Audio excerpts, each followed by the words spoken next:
हाय बच्चों, तो स्वागत है physics academy by DP sir में। क्लास 11 का मैं एक टॉपिक पढ़ा रहा था, सार्वत्रिक गुरुत्वाकर्षण। और सार्वत्रिक गुरुत्वाकर्षण में मैंने केपलर के पहले नियम और केपलर के दूसरे नियम के बारे में बता चुके हैं।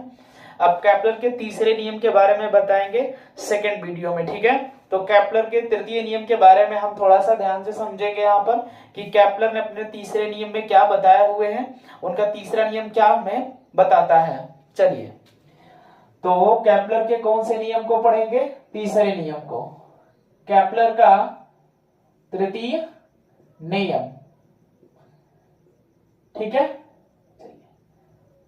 केपलर का तीसरा नियम यह है कि यदि कोई भी ग्रह सूर्य के परितः चक्कर लगाता है तो उस ग्रह के परिक्रमण काल का वर्ग उसके अर्ध दीर्घ अक्ष के तृतीय घात के समानुपाती होता है। किसी भी ग्रह का सूर्य के परितः परिक्रमण काल का वर्ग उसके अर्ध दीर्घ अक्ष के तृतीय घात के समानुपाती होता है। केपलर ने अपने तीसरे नियम में बताया था। केपलर का तीसरा नियम एक बात यह भी बताता है कि यदि कोई भी ग्रह सूर्य के जितना ज्यादा करीब रहेगा उसका परिक्रमण काल उतना ही कम होगा, और कोई भी ग्रह सूर्य से जितना अधिक डिस्टेंस पर है, दूरी पर है, उसका परिक्रमण काल उतना ही का होगा, अधिक होगा। इस बात को थोड़ा सा हम प्रूव करेंगे और देखेंगे कि ये बात सही है कि गलत है। चलिए, तो हमने मान लिया कि कोई भी ग्रह सूर्य के चारों तरफ किस पथ पर गति करता है? दीर्घवृत्ताकार पथ पर गति करता है। ये हमारे पास कोई प्लेनेट है, प्लेनेट का मतलब ग्रह है, और ये इसके चारों तरफ गति करता है, जिसके डिस्टेंस को मैंने क्या मान रखा है? ए मान रखा है। तो जब ये पूरा चक्कर गति करेगा तो इसके परिक्रमण काल का वर्ग इसके अर्ध दीर्घ अक्ष के तृतीय घात के क्या होगा? समानुपाती होगा। तो हम इसको लिख सकते हैं कि किसी ग्रह का सूर्य के परितः उसके परिक्रमण काल का वर्ग उसके परिक्रमण काल, और परिक्रमण काल को दिखाते हैं कैपिटल टी से, का वर्ग उसके अर्ध दीर्घ अक्ष के अर्ध दीर्घ अक्ष ए के तृतीय घात के समानुपाती होता है, ठीक है। मतलब परिक्रमण काल टी स्क्वायर अर्ध दीर्घाक्ष ए क्यू के समानुपाती होता है। कभी कभी यहां पर आर भी लिख देगा, कभी कभी आर के अलावा और भी कुछ लिख सकता है। तो ये जरूरी नहीं है कि सिर्फ ए ही लिखे, बी भी लिख सकते हैं, आर भी लिख सकते हैं, ठीक है। ठीक, तो हमने ए लिया तो हम ए लिख दिए। यदि आर लेते तो हम क्या लिखते? आर लिखते। मैं आर नहीं लिया हूं, ए लिया हूं, तो मैंने ए ही लिखा हुआ है। किसी को कोई दिक्कत? उसको हम ये भी बोल सकते हैं कि किसी भी ग्रह का सूर्य के परितः उसके परिक्रमण काल का वर्ग सूर्य और ग्रह को मिलाने वाली रेखा के बीच की दूरी के तृतीय घात के समानुपाती होता है। ये भी मैं बोल सकता था इसको, ठीक है। लेकिन अर्ध दीर्घ अक्ष बोलना जो ये ज्यादा उचित होता है, क्योंकि ये किस पथ पर गति कर रहा है? दीर्घवृत्त वाले पथ पर गति कर रहा है, इसलिए ये बोलना ज्यादा उचित रहता है, ठीक है।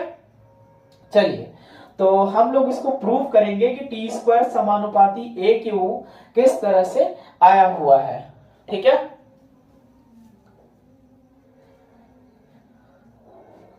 तो टी समानुपाती ए क्यू को प्रूव करते हैं अब हम लोग, ठीक है। चलिए, मान लेंगे कि हमारे पास कोई जो है दीर्घवृत्त है, यहां पर, यहीं पर मैं मान लेता हूं कि हमारे पास कोई दीर्घवृत्त है। ये इस तरह से मैं फिगर बना देता हूं। ये कोई दीर्घवृत्त है, और दीर्घवृत्त में हम जानते हैं कितनी नाभियां होती हैं? दो नाभियां होती हैं। एक यहां पर नाभि दिख रही होगी और दूसरी नाभि यहां पर दिख रही होगी। इन दोनों नाभियों को जो इस तरह से मिलाने वाली रेखा होती है, इसको बोलते हैं दीर्घ अक्ष। कौन सा एक्सिस बोलते हैं? दीर्घ अक्ष। और जो यहां पर इस तरह से होगी मिलाने वाली रेखा, इसको बोलते हैं लघु अक्ष। ये हमारा लघु अक्ष है। दीर्घ अक्ष को हमने जो है ए से यदि डोंट किया, यहां से ये वाला डिस्टेंस ए है, तो इधर भी जो ए डिस्टेंस होगा ये भी ए वाला होगा। यदि इसके ऊपर वाला डिस्टेंस बी है तो ये भी डिस्टेंस कितना होगा? बी होगा। ठीक है, तो ये जो यहां से यहां तक ये पॉइंट दिख रहा है, ये अर्ध दीर्घ अक्ष इसको बोलते हैं। और पूरा पूरा ले लेंगे तो इसको अर्ध दीर्घ अक्ष नहीं बोलेंगे, इस बार पूरा पूरा दीर्घ एक्सिस है, हमारी अक्ष है, इसको बोलते हैं। ठीक है, तो ये हमारा अर्ध दीर्घ अक्ष रहा। सूर्य इसके अर्ध दीर्घ अक्ष के किसी एक फोकस बिंदु पर स्थित है और ग्रह क्या कर रहा है कि इसके चारों तरफ दीर्घवृत्ताकार पथ पर गति कर रहा है। बाकी ये जो डिस्टेंस है लगभग लगभग नियर अबाउट उसको इक्वल मानकर चलते हैं, ए ही के बराबर उसको मान लेंगे। ठीक है, चलिए तो हम मान लेंगे, माना दीर्घवृत्त के अर्ध दीर्घ अक्ष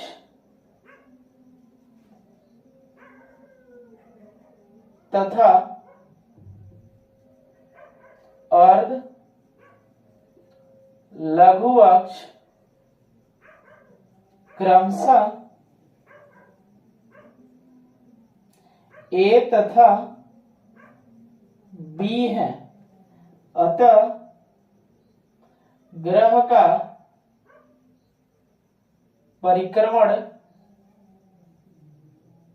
काल, ठीक है, जब ग्रह का परिक्रमण काल निकालेंगे तो हम जानते हैं परिक्रमण काल t बराबर समय एक तरह से, और समय बराबर होता है दूरी बटे में चाल। तो ये जो डिस्टेंस तय कर रहा होगा वो पूरे दीर्घवृत्त के क्षेत्रफल के बराबर डिस्टेंस तय कर रहा होगा। तो दूरी हमारी हो गई दीर्घवृत्त के क्षेत्रफल के बराबर, और जो चाल है वो ग्रह सूर्य के चारों तरफ यदि गति करता है तो वो किस चाल से गति करता है, क्षेत्रफलीय चाल से। और क्षेत्रफलीय चाल जो होते हैं वो ग्रह के वो नियत होते हैं, मतलब कि समय बराबर दूरी बटे में चाल। तो दूरी हमारी हो गई दीर्घवृत्त का क्षेत्रफल, दीर्घवृत्त का क्षेत्रफल बटा में चाल हमारा हो गया कौन सा चाल, क्षेत्रफलीय चाल, क्षेत्रफलीय चाल। तो t बराबर दीर्घवृत्त का जो क्षेत्रफल होता है वो पाई ए बी के बराबर होता है। क्षेत्रफलीय चाल के बारे में हम बता चुके हैं, डीए बटा में dt होता है, और डीए बटा में dt के बारे में भी बताए हुए हैं केप्लर के दूसरे नियम के अंत में जो बता रहे थे, J अपान 2m। ठीक है, 2m को ऊपर भेज देंगे तो पाई ए बी इंटू कितना हो जाएगा, 2m बटा में J हो गया। ठीक है, अब हम जानते हैं कि हमें ये लाइन तो मिल गई लेकिन हमें टी स्क्वायर चाहिए, और टी स्क्वायर हमें नहीं मिल रहा है, तो हम दोनों पक्षों का वर्ग कर देंगे यहां पर। ठीक है, तो लिखेंगे क्या करने पर, दोनों पक्षों का वर्ग करने पर,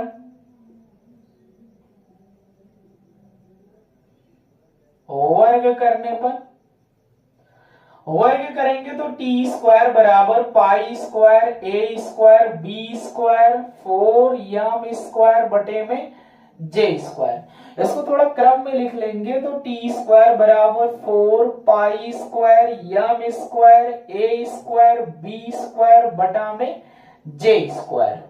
ठीक है, अब देखिए हमें यहाँ पर a की पावर 3 चाहिए, a की पावर 2 मिला है, हम किसी न किसी तरह से इस सूत्र में a की पावर यदि 3 ला देंगे तो हमें यह समीकरण प्रूफ हो जाएगा। ठीक है, तो नाभि लंब के बारे में थोड़ा सा सोच लेते हैं।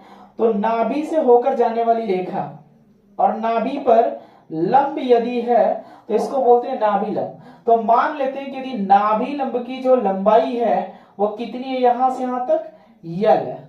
जब नाभि लंब की लंबाई यल होगी तो हम लिख सकते हैं यदि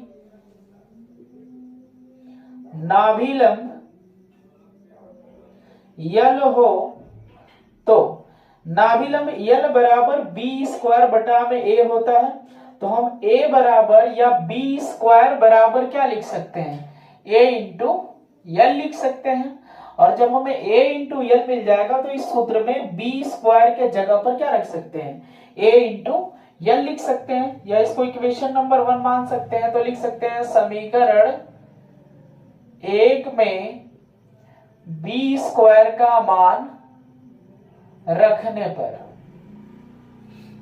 बी स्क्वायर का मान रखेंगे तो टी स्क्वायर बराबर 4 pi square m square a square और b स्क्वायर की जगह a इंटू यल बटा में J स्क्वायर। टी स्क्वायर बराबर 4 पाई स्क्वायर यम स्क्वायर, ए की पावर कितना हो गया 3 इंटू यल बटा में जे स्क्वायर। अब हम जानते हैं कि जो ग्रह होते हैं, ग्रहों के जो कोणीय संवेग यहाँ पर जे लिखा गया है, ये कोणीय संवेग उसके नियत होते हैं। तो कौन कौन चीजें फिक्स है इसको देख लेंगे। 4 पाई स्क्वायर कांस्टेंट है, ग्रह के द्रव्यमान भी नियत होंगे और नाभिलंब की लंबाई भी नियत, और जे स्क्वायर भी नियत होगा, कोणीय संवेग भी नियत है। जब सारे मान नियत हैं मतलब टी स्क्वायर बराबर क्या बचा हुआ है यहां पर a की पावर 3, मतलब टी स्क्वायर समानुपाती किसके ए क्यू के।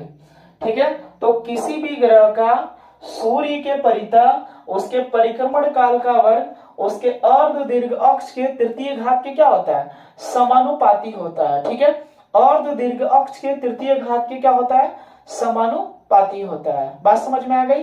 अब हमने ये बताया कि कोई भी ग्रह यदि सूर्य से काफी ज्यादा डिस्टेंस पर है तो उसका परिक्रमण काल अधिक होता है, और कोई भी ग्रह सूर्य के यदि करीब है तो उसका परिक्रमण काल कम होता है। देखिए ए क्यू यहाँ पर लिखा है और ये टी स्क्वायर लिखा गया है। ए का मान जितने ज्यादा रहेगा घन भी करेंगे तो उतना अधिक आएगा, जब अधिक आएगा तो टी स्क्वायर है, और भी मान क्या मिलेंगे अधिक मिलेंगे। तो डिस्टेंस ज्यादा रहेगा तो टाइम का मान ज्यादा होगा, और डिस्टेंस कम रहेगा तो टाइम का मान क्या होगा कम होगा। इसीलिए जो ग्रह सूर्य के करीब होगा उसका परिक्रमण काल कम होगा, और जो ग्रह सूर्य से काफी दूर होगा उसका परिक्रमण काल उतना ही अधिक होगा। ठीक है, आई होप आपको ये बातें समझ में आ गई होगी, केपलर के तीसरे नियम समझ में आ गए होंगे। इसके अगले वाले वीडियो में जो है हम और भी इसके आगे पढ़ाएंगे, और ये कंटेंट आपको मिलता रहेगा। आप मेरे चैनल को सब्सक्राइब और लाइक शेयर जरूर कीजिए।